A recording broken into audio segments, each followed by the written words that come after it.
Hiya! I'm just dropping in because I've got something exciting to share with you. It's my Ultimate Speaker Signature Keynote Bootcamp, and I'm opening it up for 6 people who'd like a hybrid approach to creating a signature talk that gives maximum support and commitment and achieve your speaker goals but at a very low price. So what I'm going to do in this 4-month container is support you to write and deliver a high quality, fee-worthy talk and help you create a strategy so that you can land the right gigs to the right audiences, all aligned with your expertise. So with this container, you can expect bi-weekly calls, 8 in total, to help you create your talk and your strategy. There will be a private group for consistent support to share recordings and get feedback. You get a one-to-one call with me, which is a one-to-one coaching call. You get an in-person meetup in Brighton, UK, or online, and you get lifetime access to my Ultimate Speaker program. I'm offering this at a really low price right now because I want to test proof of concept for future cohorts. It's running between September and December, and it's just $697 or 3 payments of $233. Now, if this is something you're interested in, please get in touch, hello@helenpackham.com, and we can arrange a time to chat. Toodaloo.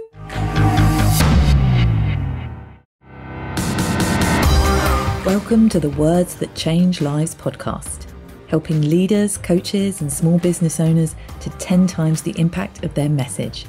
Join us as we delve into the art of powerful language, enabling you to speak with unwavering honesty, communicate authentically, and create a lasting impression with every word.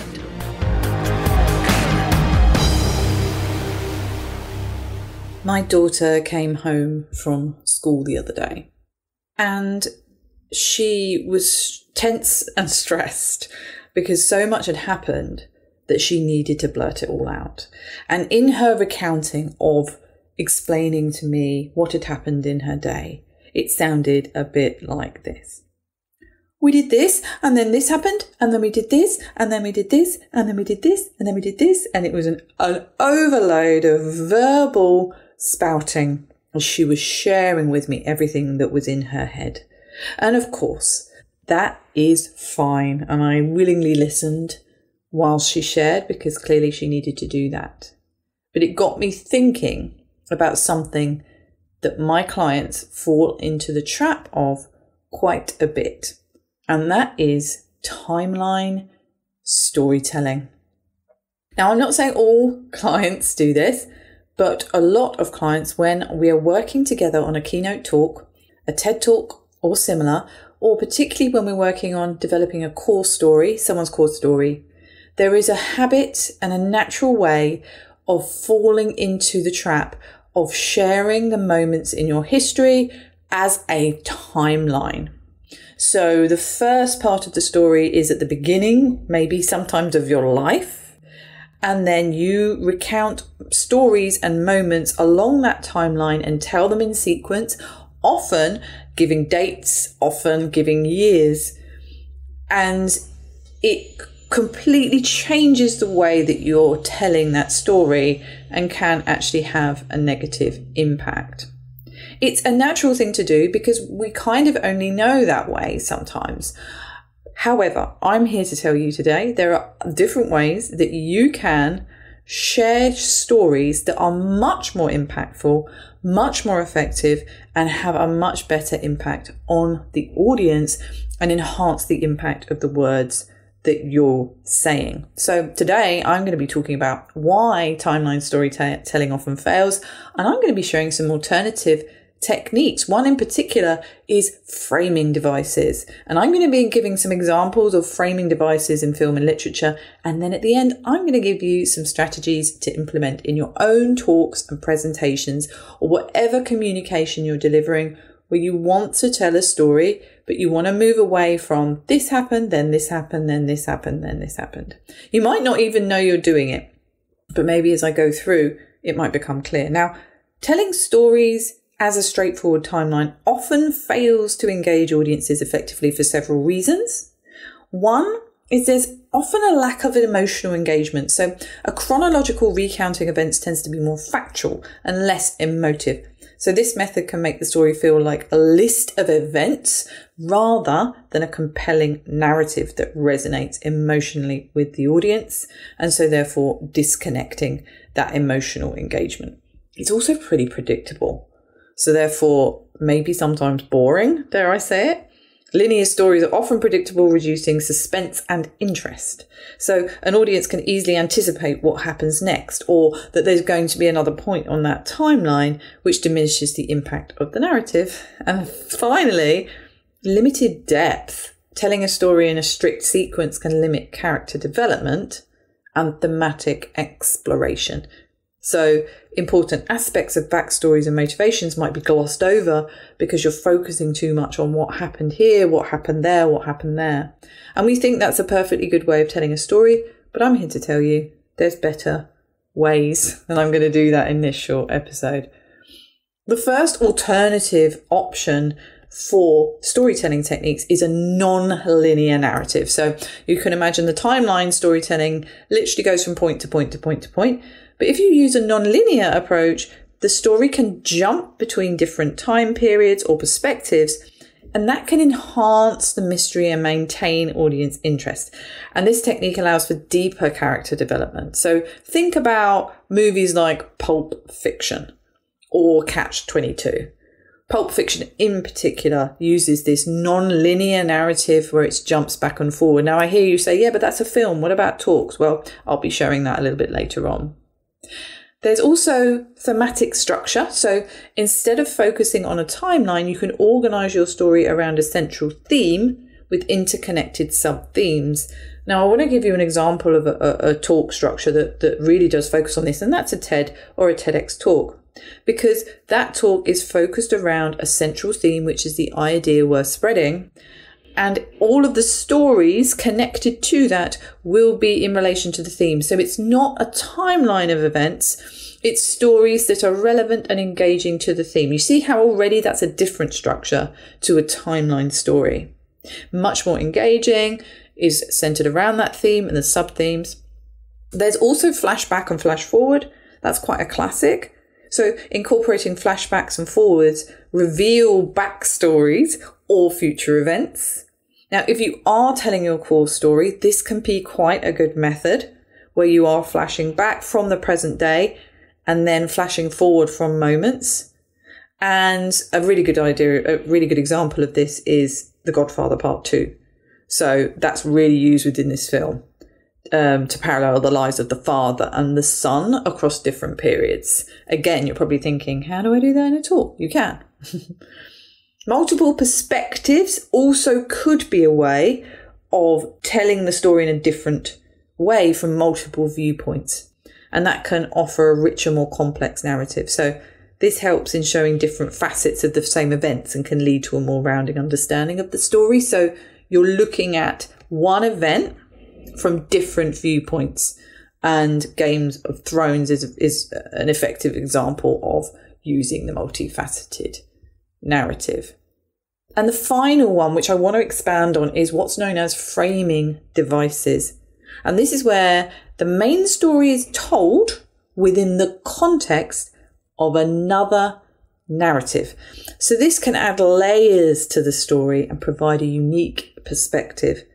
And I'm going to give some examples of framing devices in films. So one, which I love, one of my favourite films of all time, is Forrest Gump. So this story is framed by the protagonist, which is Forrest, sitting on his bench, recounting his life to various strangers at the bus stop. He's got his chocolates.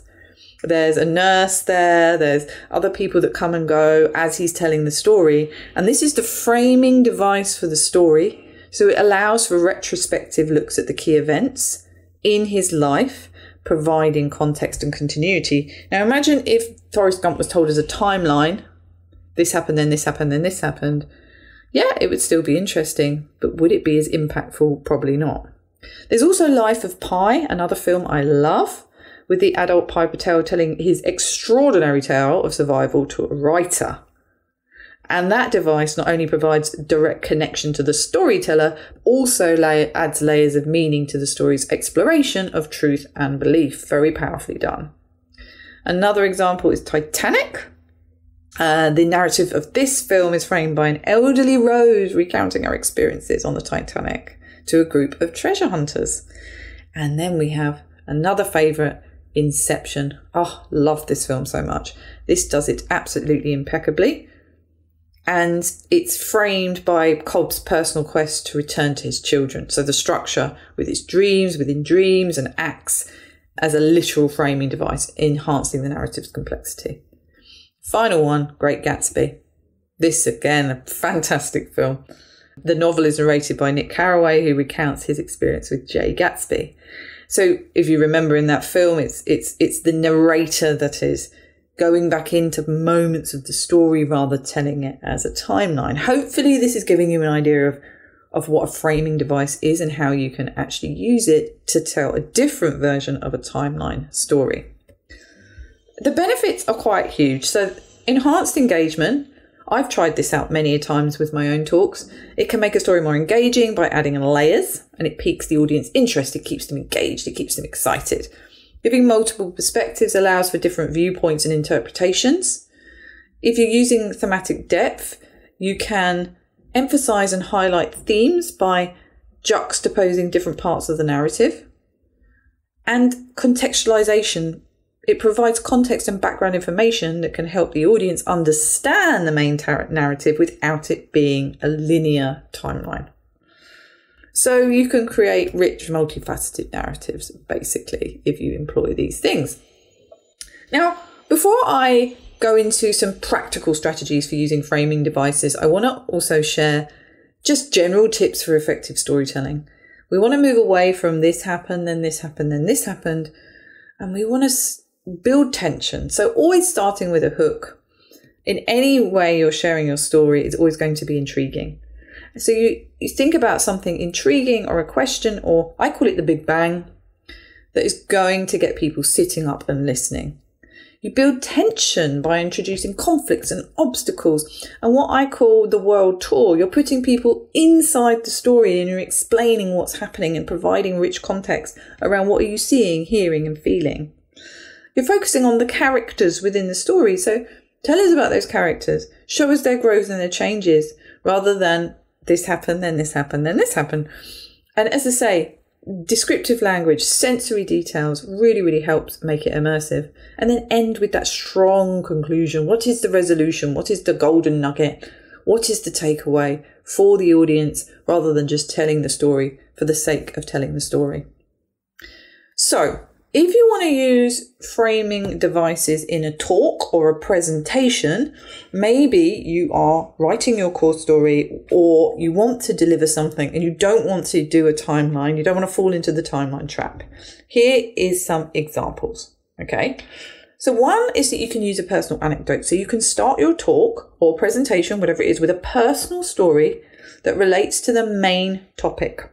And throughout your presentation, you refer back to this story to illustrate key points.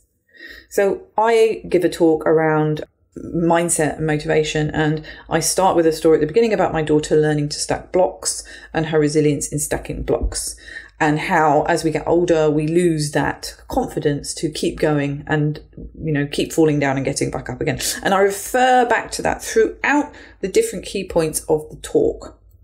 So that's an example of that. Also, you could use a historical or famous story. You could begin with a well-known historical event or a story about a famous person and use this narrative as a metaphor or a parallel to the content of your presentation, referring back to it. So, for example, in a presentation about innovation, you might frame your talk with the story of Thomas Edison's journey to invent the light bulb. And throughout your presentation, you could draw parallels between Edison's challenges and the modern-day innovation process. And therefore, you're framing that with a different type of story. There also could be a hypothetical scenario. So you could create that yourself that sets the stage for your main points. It's kind of imagine if, and you revisit that scenario as you progress, using it to demonstrate how the concepts can be applied. So if, for example, your talk was about customer service, you could start with a hypothetical scenario of this, like a case study a hypothetical case study of a dissatisfied customer. And as you discuss various strategies, returning to that scenario. And a final thing that you could do here is using a quote. I do this a lot. Use a quote or a piece of wisdom as a framing device. I use in so many of my talks, I use a quote as a framing device. And you begin with that encapsulates the whole theme of your talk. Think about a TED talk that, a quote might represent the idea worth spreading, and then you refer back to it throughout the presentation to reinforce your points. So in a talk on leadership, you could start with a quote from a respected leader. And as you cover different aspects of leadership, relate them back to the quote. Hopefully, this gives you an idea of how you can use framing devices in talks and presentations rather than the ones that I've given an example of in film. And some final tips. Set the stage early with this type of thing. So if you're going to use a framing device to create the structure of your story, use it at the beginning of the talk. So make sure the audience understands the connection between the framing story and the main topic. Refer back to it frequently. So keep coming back to it to draw different points from your talk to that. And conclude with a return. So you bring your presentation full circle by returning to the framing device. A lot of people call this nested loop. So you tell a story at the beginning, you go back to that story maybe in the middle, and then you frame it back at the end as you bookend that. This takes away the timeline of your life and instead frames your story in a different way that's really engaging. I would love to know what you think about this. Have you done this? Give this a go. And contact me, hello@helenpackham.com or #WordsThatChangeLives on social media, and let me know what you think of this technique. Thanks for listening to Words That Change Lives. Please rate, review and follow on Apple Podcasts or wherever you listen to your podcasts. It really means the world and helps me to reach more people so that we can all harness the power of our words and change lives for the better.